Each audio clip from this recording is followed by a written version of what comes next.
Hi, so some important vocabulary to know before you listen to this chapter 8 of the Miraculous Journey of Edward Tulane.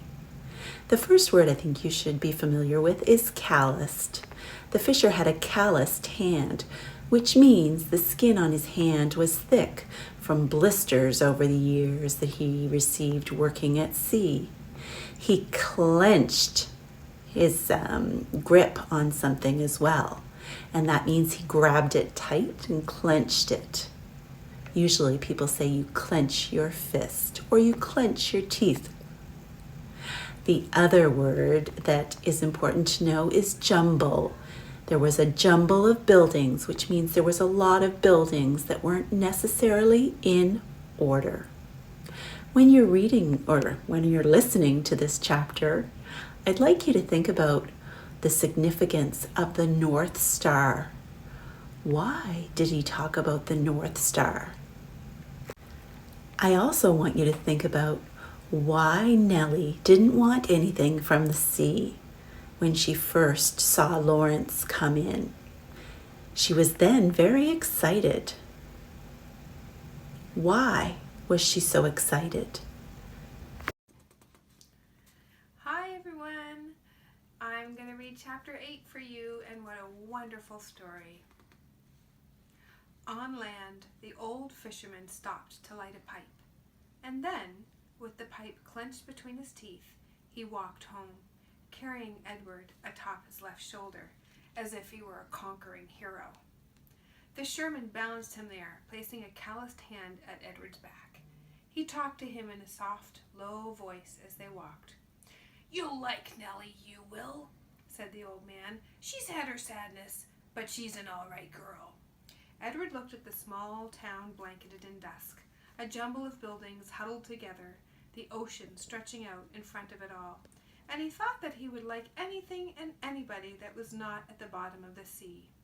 "Hello, Lawrence," called a woman from the front of a shop. "What have you got?" "Fresh catch," said the fisherman. "Fresh rabbit from the sea." He lifted his cap to the lady, and he kept walking. "There you are now," said the fisherman. "There you are now," said the fisherman. He took the pipe out of his mouth and pointed with the stem of it at a star in the purpling sky. "There's your North Star, right there. Don't never have to be lost when you know where that fellow is." Edward considered the brightness of the small star. "Do they all have names?" he wondered. "Listen at me," said the fisherman. "Talking to a toy. Oh, well, here we are then." And with Edward still on his shoulder, the fisherman walked up a stone-lined path and into a little green house. "Look here, Nellie," he said. "I've brought you something from the sea."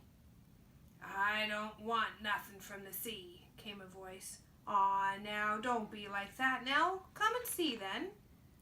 An old woman stepped out of the kitchen, wiping her hands on an apron.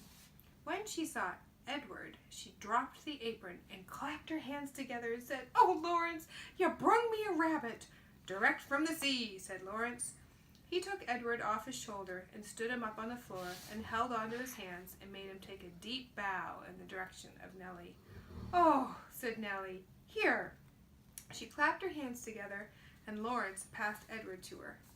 Nellie had her rabbit out in front of her and looked him over from tip to toe.